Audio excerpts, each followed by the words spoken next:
मंडळी, Saturday Sunday working असला पाहिजे का नसला पाहिजे? नक्की वर्कवीक किती तासांचा असला पाहिजे? वेल, हाच आपला आजच्या पॉडकास्टचा मुद्दा आहे आणि त्यासाठी आज माझ्याबरोबर शशांक आंबेकर सर आहेत. सर, खूप स्वागत आहे तुमचं. पहिला प्रश्न हाच आहे की बऱ्याचदा सोशल मीडियावर खूप ह्याच्यावरती चर्चा होते की वर्कवीक नक्की किती तासांचा असला पाहिजे. तो 70 ते 90 तासांचा असला पाहिजे असं काही बिझनेस लीडर्स किंवा मोठमोठ्या सीईओनी असं स्टेटमेंट दिलेलं आहे. वर्कवीक नक्की किती तासांचा असला पाहिजे? Sure, I will answer your question. पण पहिले मी तर हे म्हणेल की most of the news channels आणि जे पॉडकास्टवाले आहेत ते दिग्गज लोकांना, म्हणजे जे सीईओ आहेत किंवा चेअरपर्सन आहेत, त्यांना पॉडकास्टसाठी किंवा इंटरव्ह्यूसाठी बोलवतात, बरोबर आहे. तर त्याच्यामुळे फक्त त्यांचा पर्स्पेक्टिव्ह पुढे येतोय. परंतु आमच्या इंजिनियर्स जे करंटली वर्किंग आहेत, सिस्टममध्ये आहेत, त्यांचा पर्स्पेक्टिव्ह काय आहे, तर त्यासाठी तुम्ही मला बोलवलं, यासाठी खूप आनंद झाला. आणि आमचा पर्स्पेक्टिव्ह असा नाही की काम नाही करायचंय किंवा कमी करायचंय किंवा कामाचा अनादर करायचा आहे. Right, see, my motto is very simple. चांगल्या मार्गाने काम केल्यामुळे ज्यामुळे चांगला पैसा आपल्या घरात येत आहे त्याचा कधीच अनादर करू नका. परंतु माझा प्रॉब्लेम आहे ओव्हर एक्सप्लॉयटेशन सोबत, बरोबर आहे. म्हणजे कमीत कमी पैसे देऊन जास्तीत जास्त काम कसं करून घेता येईल किंवा कसं राबवून घेता येईल, अशी जर मेंटॅलिटी असेल तर ती मात्र चुकीची आहे. सो आता coming to a question, right, आपण प्रॅक्टिकली बोलूयात. सो श्री नारायण मूर्ती यांनी वक्तव्य केलं होतं की 70 तास काम केलं पाहिजे, कारण India is very least productive country म्हणून. सो आपण प्रॅक्टिकली बघूयात. 70 तास म्हणजे होतं 7 दिवस 10 तास काम करणं. याचा अर्थ तुम्ही म्हणता की सॅटर्डे संडे सुद्धा तुम्हाला तुमचा नाहीये, तुम्ही काम केलं पाहिजे, बरोबर आहे. त्यानंतर L&Tचे जे चीफ होते, LTI माइंडट्रीचे जे चीफ आणि चेअरपर्सन होते, SN सुब्रमण्यम, त्यांनी वक्तव्य केलं होतं की तुम्ही 90 तास काम करा. आता तसं जर विचार केला, आय डोंट थिंक मॅथमॅटिकली सुद्धा ते शक्य होईल, कारण 8 तास तर आपल्याला झोप लागते. म्हणजे त्यांच्या बोलण्यानुसार मी सध्या पॉडकास्ट करता करता सुद्धा लॅपटॉपवर काम केलं पाहिजे असं होईल. सो ते पॉसिबल नाहीये. भावेश अग्रवाल जे ओलाचे सीईओ आहेत ते म्हणे सॅटर्डे संडे आपली इंडियन कन्सेप्ट नाहीये, सो त्यामुळे ती पण बॅनिश करा. सो प्रॉब्लेम असा होतोय ना की या गोष्टींना, म्हणजे आय रिअली वंडर की if they think that there is no life outside work, right. म्हणजे आपण 5 दिवस मेहनतीने काम केलं, सॅटर्डे संडे आपल्याला मिळतोय. सो त्या दिवशी आपण मित्रांना भेटणे, रिलेटिव्हजला भेटणे, आपले छंद जोपासणे, मूवीला जाणे, शॉपिंगला जाणे, या सगळ्या गोष्टी केल्यामुळे आपण रिचार्ज होतो. त्यामुळे वापस येऊन आपण अजून प्रोडक्टिव्हिटीने काम करू शकतो. जर हे नाही केलं तर आय रिअली सस्पेक्ट की 5 ते 6 महिन्यामध्ये एखादा ह्युमन बिंग बर्नआउट होऊन जाईल. म्हणजे आपण लहानपणी जसं म्हणत होतो स्टुडंट्सला की खूप फक्त अभ्यास नको करू, खेळत पण जा, नुसतं पुस्तकी किडा होऊ नको, बरोबर आहे. कारण की there is a proverb, right, all work and no play makes Jack a dull boy. So या लोकांच्या फिलॉसॉफीनुसार we will be creating dull employees and dull human beings. Yeah, so that is अयोग्य. बऱ्याचदा काय होतं की जेव्हा आपण नवीन लोक असतात, फ्रेशर्स असतात, ते नोकरीला लागतात, तेव्हा एक असा माइंडसेट असतो की जास्त काम करावं लागतं किंवा हाच स्ट्रगलिंग पिरियड आहे. सो हा जो आपला माइंडसेट झालाय की जास्त वेळ ऑफिसमध्ये थांबणं किंवा जास्त तास काम करणं हाच स्ट्रगल पिरियड आहे, हे आपण कुठेतरी ऍक्सेप्ट केलंय का? ओके, सो मी 2 एम्प्लॉईजचे एक्झाम्पल देतो. ओके, पहिला एम्प्लॉई आहे जो लेट्स से दोघे एकाच टीममध्ये आहेत आणि दोघांची टायमिंग आहे 9 AM to 6 PM. आता पहिला एम्प्लॉई आहे तो मॅनेजरला इम्प्रेस करण्यासाठी आधीच ऑफिसला येतो, काम करायची ऍक्टिंग करतो, खरं काम करत नाहीये. ठीक आहे, मॅनेजर आला तेव्हा त्याच्यासमोर थोडं बहुत काम करेल. त्याच्यानंतर पूर्ण दिवसभरात त्याच्यामध्ये त्याचे चहाचे ब्रेक, सिगरेटचे ब्रेक, नंतर लंचला तो तासनतास बाहेर असेल वगैरे, आणि ऍक्च्युअल प्रोडक्टिव्हिटी कमी असेल. परंतु मॅनेजर गेल्यावर सुद्धा दुसऱ्या टीमच्या मॅनेजरनी नोटीस करावं म्हणून तो ऑफिसमध्येच थांबतोय. आता त्याला ऑफिसचं स्नॅक्स आवडत असेल किंवा AC आवडत असेल किंवा तो मूवी बघत असेल, आपल्याला माहित नाही, पण तो ऑफिसमध्ये थांबून आहे, बरोबर आहे. तर त्याच अपोजिट एक दुसरा एम्प्लॉई आहे, तो शार्प 9ला येतोय ऑफिसमध्ये, त्याचं काम करतोय. Maximum he is taking breakfast break, tea break and lunch break, that's it. पण तो पूर्ण प्रोडक्टिव्हिटीने काम करतोय आणि 6 वाजता लॉग आउट करतोय, राईट. परंतु नोटीसमध्ये पहिला एम्प्लॉई जास्त येतो, त्याच्यामुळे आपल्या इंडियन वर्क कल्चरमध्ये काय होतं, त्या एम्प्लॉईला प्रमोशन मिळायचे चान्स जास्त होत आहेत, जे की चुकीचं आहे. बर, ओके, इंटरेस्टिंग आहे. ही उदाहरणं खूप रिलेटेबल आहेत, कारण आपणही आपल्या आजूबाजूला असं बघत असतो.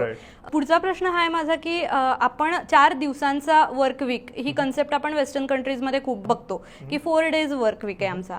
तर तो भारतामध्ये पॉसिबल आहे का? वेअरएज आपल्याकडे सॅटर्डेलाही काही जणांना ऑफ नसतो, पण तरी विचारतीये की हा आपला भारतामध्ये पॉसिबल आहे 4 day work week? I will answer your question. First of all ना, वेस्टर्न कंट्रीज म्हटल्यावर हा प्रश्न थोडासा अस्पष्ट आहे, कारण there are lot of countries, right. पण आपण एक बेस्टवाला एक्झाम्पल घेऊया. सो एक्सपर्ट मार्केट हेल्थ या स्टडी रिपोर्टनुसार Luxembourg is the country which is having highest productivity. Okay, आणि त्या कंट्रीचा स्ट्रिक्ट रूल आहे 40 hours वर्क वीक, म्हणजे 8 तास 5 दिवस अँड दॅट्स इट, बरोबर आहे. त्यानंतर काही युरोपियन कंट्रीज आहेत, त्यांचा आहे 48 hours, त्याच्यापेक्षा त्यांनी जास्त करू नये. ऑस्ट्रेलियन सरकारने केलेलं आहे की राईट टू डिस्कनेक्ट, म्हणजे तुम्हाला ऑफिसचे टास्क संपल्यानंतर तुम्हाला जर मॅनेजरचा फोन येत असेल, तुम्ही उचलायची गरज नाही, यू कॅन डिक्लाइन इट. आता इथल्या एम्प्लॉयर्सला वाटत नसेल का की त्यांच्या एम्प्लॉईजनी सुद्धा खूप काम करावं, वाटत असणार आहे. पण हे जे रिपोर्ट सांगतात तर त्यांनी कुठेतरी एक ह्युमन कॅपॅसिटीची स्टडी केली असणार, बरोबर आहे, की किती तास शक्य आहे. आता नाव कमिंग टू अ क्वेश्चन की भारतामध्ये ते शक्य आहे का? मला प्रॉब्लेम एवढाच वाटतो की आपल्याकडे काय होऊ शकतं की जर तुम्ही म्हणताय की फोर डेज करताय, करेक्ट. सो एक दिवस जेव्हा काढतोय ना ते कम्पेन्सेट करण्यासाठी ते कुठेतरी बघतील की अजून तास काम करायला पाहिजे. So they will start saying की 12 तास काम करा 4 दिवस आणि आम्ही 3 दिवस सुट्टी देतो. बरं. आणि एकदा त्यांना जर लक्षात आलं की 12 तास एम्प्लॉय काम करू शकतात तर तो उरलेला एक दिवस पण परत ऍड करू शकतील आणि बरोबर. त्याच्यामुळे अजून वर्स होऊ शकते condition. So I am not saying की इट इज नॉट पॉसिबल, परंतु कुठेतरी लेबर लॉज खूप स्ट्रिक्ट पद्धतीने एन्फोर्स केले पाहिजेत, तेव्हा ही गोष्ट पुढे होऊ शकते. म्हणजे 4 दिवसांचा जर का आपला आठवडा वर्कवीक झाला तर पूर्ण आठवड्याचं प्रेशर त्या 4 दिवसातच मॅनेज Exactly. करण्यासाठी आपला लेबर फोर्स आता जो आहे तो रेडी आहे का? I don't think so. कारण Okay. की एक ह्युमन कॅपॅसिटी असते. म्हणजे मी आता करंटली 8 तास काम करतोय आणि after working for 7 hours I am already burn out. I want Correct. To close the laptop and correct, finish it. Correct. त्याच ठिकाणी जर 12 तास करायचं म्हणल्यावरती it will take a toll on mental health. पुढचा मुद्दा म्हणजे रिमोट वर्क कल्चर, जे कोविड नंतर खूप वाढलं खूप प्रमाणात. अजूनही काही कंपन्या वर्क फ्रॉम होम ऑफर करतात. Right. तर वर्क फ्रॉम होममुळे आपण आपल्याच नकळत जास्त काम करतो का? म्हणजे ते कामाचे जे आर्स आहेत फिक्स असतात, जे तुम्ही प्रत्यक्ष जातात तेव्हा तुम्ही 7 तासानंतर निघता ऑफिसमधनं. पण घरी असल्यामुळे ठीक आहे, आता मी जेवणाचा ब्रेक घेतला, मग मी 2 तास पुढे भरून काढेल, असं करत ती कुठली तरी एक फाईन लाईन मधली ब्लर होतीये का? Okay, so you are asking a person जो कम्प्लिटली रिमोट वर्कच्या फेवरमध्ये आहे. मी रिझन सांगतो, कारण की आपण कुटुंबाला वेळ देऊ शकतो, रिलेशनशिप्सला वेळ देऊ शकतो. त्यामुळे आय बिलीव्ह की remote work is a really good concept. Okay. परंतु प्रॉब्लेम कुठे होतोय ना, जेव्हा जसं तुम्ही म्हणला की लाईन ब्लर होऊ शकते, राईट? सो बेसिकली ना असं नाहीये की लोक ऑफिसमधून आल्यावर सुद्धा ते कधी कधी Correct. काम करतात. So असं बरोबर. नाही की फक्त रिमोट वर्कमध्ये तुम्ही एक्स्ट्रा आवर्स काम एक्झॅक्टली. करतात. काही बरोबर वेळेस आहे? कित्येकदा आल्यावर सुद्धा डोक्यात ऑफिसची चक्र असतात. Absolutely. So it's not necessary की फक्त रिमोट वर्कमुळेच तसं होतं. I think better time management करणं गरजेचं आहे अशा वेळेस. की जर माझ्या ऑफिसची टाइम 9 to 5 आहेत तर मी त्या वेळेमध्येच काम करेल. नंतरच्या वेळेस सुद्धा आय टेक अ लुक की माझं काम काय आहे. आणि दुसरी गोष्ट म्हणजे मला वाटतं एक अंडरस्टँडिंग महत्त्वाची आहे. आता आपण फॅमिली सोबत आहोत, सो फॅमिलीच्या लोकांना माहीत पाहिजे की हा जेव्हा काम करतो तेव्हा याला डिस्टर्ब नको करायला. आणि ऑफिसच्या लोकांना माहीत पाहिजे की यांनी जर वेळेमध्ये काम केलेलं आहे तर याला उगाच त्याच्या व्यतिरिक्त डिस्टर्ब करता कामा नये. एक व्यवस्थित टाइम मॅनेजमेंट करून you can find a balance. Okay, okay. कित्येकदा हा बॅलन्स सांभाळणं जमत नाही, त्यामुळे पर्सनल लाईफ आणि वर्क लाईफ ह्याच्यात सांभाळण्यात खूप कसरत होते. तर ही कसरत आपल्याला जर का टाळायची असेल किंवा मला आयडेंटिफाय करायचं असेल की मला वर्क स्ट्रेस आहे का नाही, काही सिम्पटम्स किंवा साईन्स दिसतात त्याच्या आपल्याला? ॲक्च्युली हा एक खूप सिरियस टॉपिक आहे, कारण की वर्क स्ट्रेस हा दिसत नाही पण तो गंभीर परिणाम करू शकतो, राईट? आणि आपण काही रिसेंट धक्कादायक एक्झाम्पल्स समोर बघितले आहेत, राईट? जे अर्नेस्ट अँड यंग कंपनीची एक एम्प्लॉय होती, ॲना सेबेस्टियन पेरियल म्हणून. I guess she was in early 20s आणि तिचा वर्क स्ट्रेसमुळे she died due to cardiac arrest. आणि तिला 4 महिने फक्त झाले होते जॉईन करून, राईट? पण त्या 4 महिन्यामध्येच ऑफिशियल आणि अनऑफिशियल टास्कचं एवढं बर्डन करण्यात आलं होतं की she died due to cardiac arrest. आता इथे मी म्हणेल की मेडिकल रिपोर्ट्स जरी कार्डियक अरेस्ट दाखवतात, आय थिंक एक 3 Idiotsमध्ये एक डायलॉग आहे की मेडिकल रिपोर्ट दिखा रहा है कार्डियक अरेस्ट, लेकिन जो स्ट्रेस यहाँ पे था वो कहीं पे नहीं दिख रहा है. बरोबर. सो ती एक गोष्ट आहे. आणि व्हॉट्स वर्स इज की तिच्या फ्युनरलला एम्प्लॉई म्हणजे एक सुद्धा एम्प्लॉई कंपनीतला गेला नाही. सो हे कंपनी जेव्हा म्हणतात की वी आर अ फॅमिली, तर हे अशी कुठली फॅमिली आहे, राईट? त्यानंतर दुसरं एक आहे की त्यानंतरच काही दिवसामध्ये एक HDFCची 45 years ओल्ड सदाफ फतिमा म्हणून होती, तर ती काम करतानाच चेअरमधून कोलॅप्स झाली आणि तिचा मृत्यू झाला. त्यानंतर एक ब्रिलियंट स्टुडंट होता, IIM आणि IIT मधून तो ग्रॅज्युएट होता, सौरभ लड्डा म्हणून. आणि मॅकेन्सीमध्ये कंपनी कन्सल्टंट म्हणून तो काम करत होता. म्हणजे अशी प्रोफाईल आहे की actually like anyone will envy that, right? पण तरीसुद्धा he was just 25 years of old आणि तरीसुद्धा त्याने वर्क स्ट्रेस त्याला एवढा झाला की त्याने आत्महत्या केली. जे पवित्रन म्हणून एक होता, तो पण एक यंग एम्प्लॉय होता, त्याचा वर्क स्ट्रेसमुळे मृत्यू झाला. सो या सर्व गोष्टी कुठेतरी दाखवतात की वर्क स्ट्रेस खरंच गंभीर परिणाम करू शकतो. आणि हे तर असे एक्झाम्पल आहेत जे हायलाईट झालेले आहेत, राईट? कितीतरी वेळा डेडलाईन जवळ आली आहे म्हणून लोकांच्या सिक लिव्ह डिक्लाइन होतात, जे खरंच जरी आजारी असेल तरी. सो त्यामुळे वर्क स्ट्रेस खरंच गंभीर परिणाम करत आहे. आणि ऑल्दो कंपनीज सध्या मेंटल हेल्थ अवेअरनेस वगैरे प्रोग्राम घेत आहेत, राईट? पण मला इथे एक्झाम्पल द्यावं वाटतंय. समजा एक खूप खराब रस्ता आहे, बरोबर आहे, आणि तिथून गाड्या चालत आहेत आणि तिथे अपघात होत आहेत, तर एक नुसती पाटी लावून की अपघात क्षेत्र आहे, सावकाश चालवा, त्याच्यापेक्षा जर तुम्ही रस्ता सुधारला तर ते बेटर राहील, राईट? तसंच मग इथे कुठेतरी कंपनीचं एक कॉर्पोरेट कल्चर जर ओव्हरऑल सुधारलं तर ते बेटर राहील. Great, great. काय छोट्या छोट्या गोष्टी आहेत की ज्या एम्प्लॉईने लक्षात ठेवल्या पाहिजे की मला वर्क स्ट्रेस आता टाळायचा आहे किंवा मला यातनं बाहेर पडायचं आहे? कोणत्या क्विक टिप्स आहेत की ज्या एम्प्लॉई करू शकतो त्याच्या लेवलला? Sure. First of all time management is absolutely a key. Great. जसं बाहेरच्या कंट्रीजमध्ये आहे तसं तुम्ही लक्षात ठेवलं पाहिजे की कामाचे तास मी फुल डेडिकेशननी करेल, पण त्याच्यानंतर माझा टाइम माझा आहे, मी व्यवस्थित मॅनेज करेल. आणि दुसरी गोष्ट, खूप स्ट्रेस घेऊ नका. स्ट्रेस येतोय असं वाटलं तर रीच आउट करा मॅनेजर्सला वगैरे. C, communication is the key. खूप लोक फक्त इम्प्रेस करायच्या नादामध्ये किंवा दाखवायच्या नादात की मी खूप प्रोडक्टिव्ह आहे, त्यामुळे ते सांगत नाहीत की जेव्हा स्ट्रेस होतोय. सो रीच आउट करा. ते पण एक ह्युमन बिंग आहेत, ते पण या प्रोसेसमधून गेलेले असतील. So it is possible that they will understand your point of view as well. So ह्या 2 गोष्टी मी सांगेल की ग्रेट. ओके, पॉडकास्टला आपण पुढे नेऊया थोडं. वेगवेगळे जॉब मार्केटमध्ये ट्रेंड्स येत असतात. त्यातला एक ट्रेंड असतो की एकाच कंपनीत अनेक वर्ष काम करणं वर्सेस तुम्ही 2-3 वर्षांनी कंपनी चेंज करणं. सो हे आता न्यू नॉर्मल झालंय का? It is a new normal nowadays. पण मी एक गोष्ट म्हणेल की loyalty is a 2 way street, right. तुम्ही एम्प्लॉईजकडनं अपेक्षा करतायत की ते लॉयल राहतील, पण कंपनी लॉयल आहे का एम्प्लॉयसाठी? कारण की जेव्हा ते जॉईन करतात त्यांना वेगळे ऑफर दिले जातात. म्हणजे एक तर म्हणलं जातं की तुम्हाला प्रमोशन दिलं जाईल, तुम्हाला ऑनसाईट ऑपॉर्च्युनिटी असतील, त्यानंतर अजून म्हणजे डिलिव्हर करण्यासाठी बऱ्याच गोष्टी सांगितल्या जातात. वर्क कल्चर प्रॉमिस केलं जातं की इथं असं वर्क कल्चर आहे, आम्ही इतक्यापेक्षा जास्त तास काम करून घेत नाही वगैरे वगैरे. आणि या ओव्हर द टाइम जेव्हा एम्प्लॉईला लक्षात येतं की या गोष्टी खरंच होत नाही आहेत, तेव्हा तो डिसअपॉइंट होऊ शकतो, राईट. आणि त्यामुळे त्याला सोडायची इच्छा होऊ शकते. आणि दुसरा अजून एक म्हणजे हा अनसेड रूल आहे कुठेतरी की एम्प्लॉईजनी खूप मेहनत करून जरी तो असेल त्या कंपनीमध्ये, तरी सुद्धा अप्रेझलच्या वेळेस त्याला हाईक मॅक्स टू मॅक्स 10%, 20% पर्यंत मिळते. पण त्याच ठिकाणी जर नवीन एम्प्लॉई येत आहे तर त्याला 60-70% हाईक मिळते. सो एवढा डिफरन्स असल्यावर like employee is natural to switch as well, right. So आणि असं नाही आहे की एक्सेप्शन्स नाही आहेत. जर तुम्हाला क्लिअर करिअर पाथ दिसत असेल की ओके मी डायरेक्टर होऊ शकतो किंवा मॅनेजर होऊ शकतो, जे काय असेल ते, तर त्या कंपनीमध्ये 5-6 वर्ष राहणं इज नॉट रॉंग. परंतु अजून एक गोष्ट लक्षात घेतली पाहिजे की एखादा एम्प्लॉय तुम्ही म्हणताय लॉयल आहे, किंवा एक्झाम्पल दिलं जातं नवीन एम्प्लॉईजला, हा बघा किती लॉयल आहे, 5-6 वर्षापासून आहे. तो लॉयल याच्यामुळे आहे की त्याला खरंच कंपनी आवडते, का तो याच्यामुळे लॉयल आहे की त्याला दुसरीकडे स्विच करता येत नाही? जॉब मार्केटमध्ये सध्या नेमके काय ट्रेंड्स दिसतात? कारण आपण मास लेआउट केल्याच्या बातम्या ऐकतो मोठमोठ्या कंपन्यांनी. तर आत्ता काय स्थिती आहे? कुठली सेक्टर्स बूम होताना दिसत आहेत जॉब मार्केटमध्ये? Okay, so first of all मी म्हणेल की जरी तुम्हाला दिसलं की जॉब डिमांड वगैरे आहे, परंतु जॉबचा म्हणजे एम्प्लॉईजचा सप्लाय जो आहे तो पण खूप जास्त आहे. म्हणजे तुम्ही रिसेंटली एक एक्झाम्पल बघितलं असेल की 5 ओपनिंग होत्या फक्त, पण तिथे वॉक इनसाठी 5,000 लोक आले होते. म्हणजे रेलिंग तोडून वगैरे ते बाहेर पडत होते, तरी सुद्धा ते इंटरव्ह्यूला येत होते, राईट. तो वॉक इनसाठी वगैरे. सो त्याच्यामुळे खूप जास्त सप्लाय, खूप कॉम्पिटिशन आहे.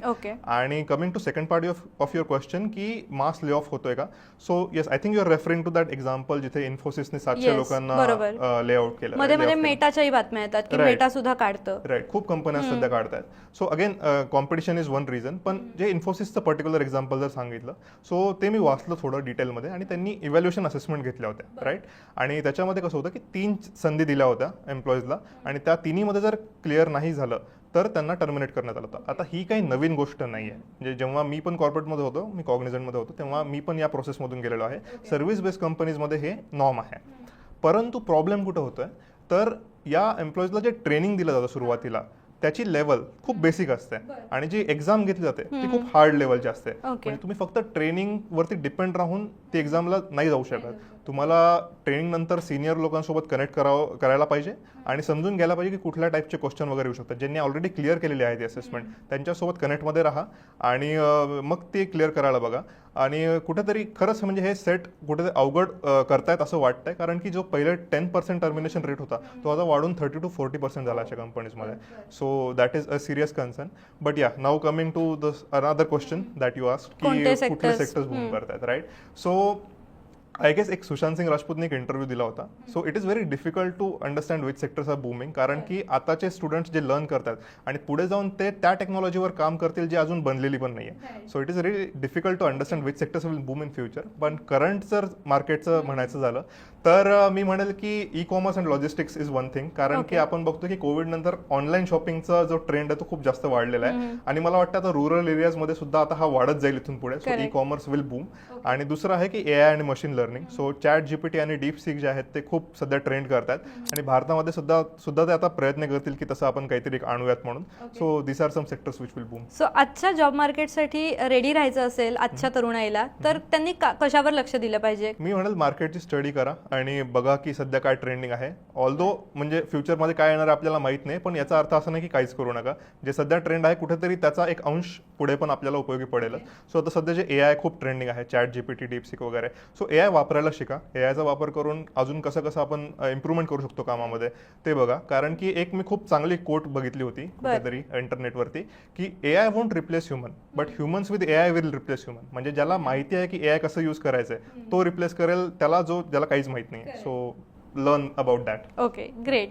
शेवटच्या प्रश्नाकडे येते मी. भारतीय वर्क कल्चर मधला कोणता असा एक टॉक्सिक ट्रेंड आहे की जो जायला पाहिजे वर्क कल्चर मधून? आय थिंक खूप लोक ॲग्री करतील या गोष्टीला, जो आहे की चाटुकारिता म्हणजे फेवरेटिझम. सो काय होतं कंपनीजमध्ये की rather than a talented employee जो फक्त मॅनेजरची हांजी करतोय किंवा त्याच्यासोबत सगळ्या ब्रेक्सला, चहा ब्रेक्सला, सिगरेट ब्रेकला वगैरे जातोय, त्या एम्प्लॉयचं प्रमोशन होण्याचे चान्सेस जास्त आहेत rather than who is actually working and talented as वेल.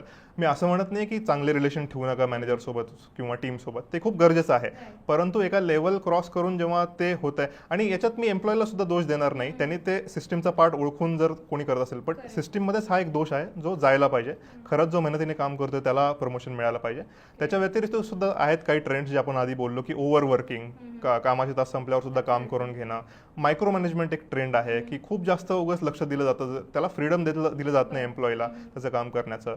तर या सगळ्या गोष्टी आहेत ज्या थोड्याशा हळूहळू कुठेतरी नष्ट आणि या एम्प्लॉयला अफेक्ट करत असणार डेफिनेटली या सगळ्या गोष्टी. मेहनतीने काम करतोय त्याला अफेक्ट करू शकतो. अजून एक जी गोष्ट आहे जी मी सांगितली नाही, लॉयल्टीचा गैरवापर. म्हणजे जे आपण आधी पण बोललो होतो की जो खरंच काम करतो मेहनतीने पण त्याला त्याचं हाईक दिलं जात नाही जसं पाहिजे तसं, तर ऑफकोर्स तो फ्रस्ट्रेट होईल आणि स्विच करायला बघेल. सो मग या सर्व गोष्टींनंतर तुम्ही एक्सपेक्ट करताय की तो लॉयल राहायला पाहिजे, तर तो होणार नाही. So again, not all apples are bad. आपण खूप जास्त अगेन्स्ट कॉर्पोरेट बोललो असं वाटू शकतं, पण तसं नाही आहे. सगळे तसे नाही आहेत, पण जसं मी सांगितलं काही कंपन्यांच्या वर्कस्ट्रेसमुळे गंभीर परिणाम होतोय, तर ते तसं होऊ नये म्हणून मी या सगळ्या गोष्टी सांगितल्या. Okay, great. म्हणजे एक बाजू तुमच्यामुळे आज आम्हाला कळाली. आपण या भागामध्ये इथेच थांबूया. आपण नेहमी एकच बाजू न्यूजमध्ये जी दिसत असते ती आपण ऐकतो आणि त्याच्यावरनं आपलं एक मत बनवत असतो, पण आज शशांक सर तुम्ही आम्हाला दुसरी बाजू सुद्धा उलगडून दाखवली की काय एम्प्लॉईजला फेस करायला लागतं, काय लागू शकतं आणि काय बदलायला पाहिजे. आजच्या भागात इथेच थांबूया. कसा वाटला ते आम्हाला कमेंट करून नक्की कळवा.